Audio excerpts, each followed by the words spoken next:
কোরআনে একটা আয়াত আছে, যখন আল্লাহ পাকের গজব আসবে তখন শুধু জালেমদের উপর খাস করে আসবে না।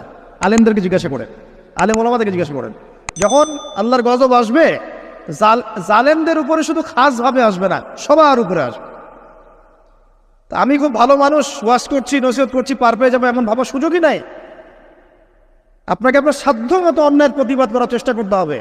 লাতা'মুরুন্না বিল মা'রুফ, নবীজি বলছেন অবশ্যই তোমরা সৎ কাজের আদেশ করো। ওয়ালা তানহাউন্না আনিল মুনকার, অবশ্যই অসৎ কাজে নিষেধ করো। আও লা ইউশিকান্নাল্লাহু আন ইয়াবআসা আলাইকুম ইকাবাম মিন, অন্যথায় আমি আশঙ্কা করি তোমাদের উপরে আল্লাহর পক্ষ থেকে বিশাল গজব আসবে। সুম্মা তাদউনাহু, এরপর তোমরা সবাই আল্লাহর কাছে দোয়া করবে, আল্লাহ গজব সরিয়ে দাও, সরিয়ে দাও। লা ইউস্তাজাবু দুআকুম, তোমাদের দোয়া কবুল করা হবে না। নবী সাল্লাল্লাহু আলাইহি ওয়াসাল্লাম বলেছে, মান রাআ মিনকুম মুনকারান, তোমাদের মধ্যে যে কেউ হুয়েভার হি ইজ, যে কেউ যদি কোনো মুনকার, নোংরা গর্হিত কোনো কাজ দেখে, তাহলে যেন ফাল ইউগাইয়ির বিয়াদিহি, তার সামর্থ্য থাকলে হাত দিয়ে যেন ঠেকায়। সামর্থ্য থাকলে হাত দিয়ে যেন ঠেকায়। যাদেরকে আল্লাহ পাক হাত দিয়ে ঠেকানোর ক্ষমতা দিয়েছেন তাদেরকে আল্লাহ জিজ্ঞাসাবাদ করবেন, কেন ঠেকালে না তুমি? জেনার লাইসেন্স দিলে কেন? মদের লাইসেন্স দিচ্ছ কেন? ঠেকালে না কেন তুমি? অন্যায় কাজকে ঠেকালে না কেন?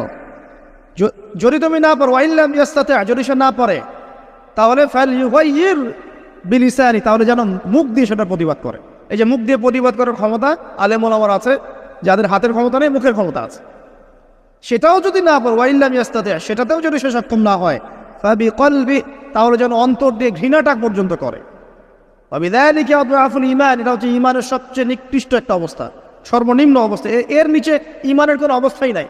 তার মানে অন্যায় দেখে আমাদের যাদের মনে কোনো ফিলিংসই কাজ করছে না, তার মানে আমাদের ঈমান নাই আসলে। সহজ কথা, ঈমানের সেই তেজ নাই আমাদের মধ্যে। আসুন, একটা ব্যাখ্যা এটাও হতে পারে, সমাজে ন্যায় অন্যায় হক বাতিলের মানদণ্ড উল্টে যাবে।